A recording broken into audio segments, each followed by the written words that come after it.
Hi, this is Mark Stern again. I'd like to take 10 minutes to talk about the war on poverty and its unintended consequences. The war on poverty has played a unique role in American politics since the 1960s.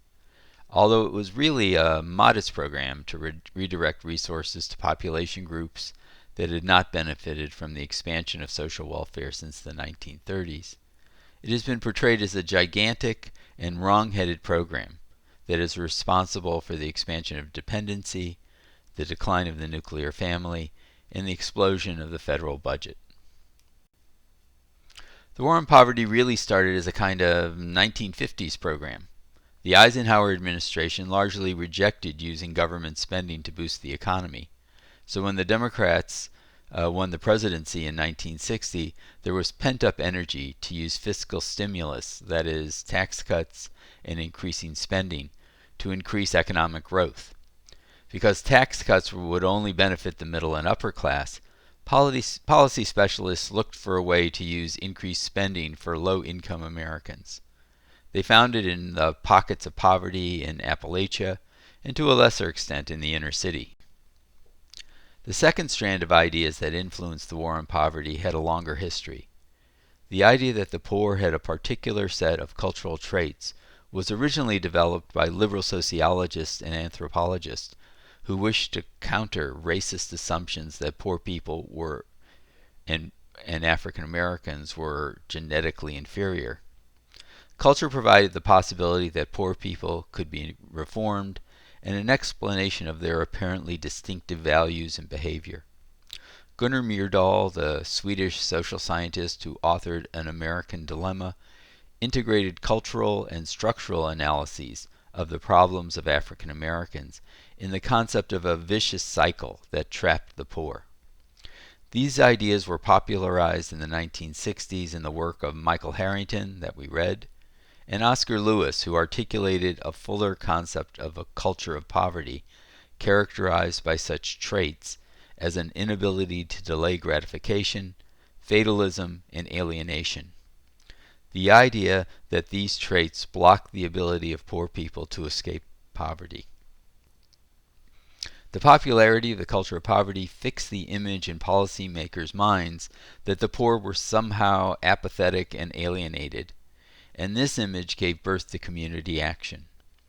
Coming out of 1960s social psychology, community action's advocates conceptualized it as a long-term effort to use engagement to dispel poor people's belief that nothing could ever change. Although ostensibly a community organizing strategy, policymakers focused more on its effect on individuals than as a strategy for building a movement. But it was a very useful idea. It provided means for getting around local politicians who were seen as a barrier to addressing the needs of local poor residents. What is more, it provided an alternative to an expensive jobs program that the Labor Department advocated. So community action, a reworking of the alienation literature of the early post-war years, became the central strategic idea of the war on poverty. So the war on poverty was not formulated with a focus on black Americans, but the rise of the civil rights movement changed its political dynamics. Civil rights, of course, had been a deferred topic in the U.S. since the collapse of Reconstruction in the 1870s. However, the migration of blacks to the North and the delegitimation of overt racism during World War II gave it new impetus. The more liberal Supreme Court of the 1940s and 1950s struck down Jim Crow laws concerning housing, education, and voting, thanks to the advocacy of the NAACP. Although Kennedy was ambivalent about the movement, and especially the nonviolent direct action movement that developed after the Montgomery bus boycott, the increasing extremism of Southern politicians, violence against civil rights workers, and Southerners' challenge to the federal courts led him to support what became, after his death, the Civil Rights Act of 1964. Yet the increased merging of the war on poverty and the civil rights struggle unleashed some less visible forces. At the national level, liberal Democrats gained in strength. The Southern Democrat and Republican coalition that had dominated Congress since 1938 was thrown in the defensive after the 1958 elections, clearing the way for new civil rights legislation. At the local level, however, the expansion of the black population and the increasing violent confrontations of working-class blacks and whites told a different story. The real estate industry, often supported by local politicians and homeowners associations, usually steered black residents away from what they called white neighborhoods, while redlining and discrimination in the lending industry frustrated African Americans' efforts to secure decent housing. Although middle and upper class whites, like the Chancellor of the University of Chicago cited here, supported civil rights, they more or less accepted or encouraged the continuing segregation of urban neighborhoods by race and social class. In fact, the middle 1960s was dominated by a perception that racist Southern whites held different attitudes from Northerners, a perception that public opinion data only partially supported, particularly in the case of property values and social interaction. The war on poverty, then, was born in a perfect storm.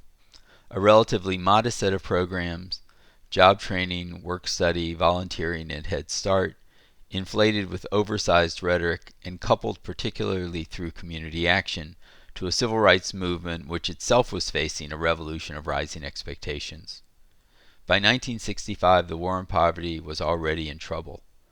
Rather than an exercise in group therapy, the community action projects in many cities became a source of organizational and financial resources for the civil rights movement as it entered a northern and more militant stage. This immediately provoked the opposition of local politicians, which led the federal government to try to exercise more control over the projects. At the same time, others in the federal government were questioning whether the Economic Opportunity Act was enough. Moynihan, for example, suggested that the matriarchal family structure of African Americans reinforced the vicious cycle of poverty and called for an expansion of job training to bolster the economic status of African American men, both in the labor force and in family life. In the summer of 1965 at Howard University, Lyndon Johnson took the idea of the culture of poverty and the Moynihan Report and used them as a rationale for broadening the war on poverty. But by the end of the summer, growing opposition to community action and the Watts riot in Los Angeles had moved the social policy conversation in a different direction, while the increasing cost of the Vietnam War limited funding for new domestic programs. Watts was the first of major civil rights disturbances that affected Los Angeles, Newark, Detroit, and Washington, D.C., as well as many less serious riots over the next 3 years. The Kerner Commission, convened by Johnson, concluded in its 1968 report that white racism was responsible for the riots, with pervasive discrimination, white flight, and poverty as the proximate triggers. But rather than cause a deeper exploration of white Americans' own racial beliefs, the riots sparked a call for law and order that would ultimately lead to the mass incarceration of the next 4 decades. Welfare had never been part of the war on poverty. However, increasingly, community action projects focused on challenging the restrictive public assistance policies of many localities. At the same time, federally supported legal aid societies began to sue cities over impinging the rights of welfare recipients. In a landmark set of cases in the late 1960s and 1970s, the Supreme Court ruled that welfare recipients did not forfeit their right to due process, freedom of to move from city to city, or to prevent government authorities from entering their homes without a warrant. Increasingly, welfare lost its profound stigma, causing a massive increase in the take-up of benefits by those who were eligible. By 1967, Congress, rather than expanding the war on poverty, was attempting to limit the increase in welfare spending.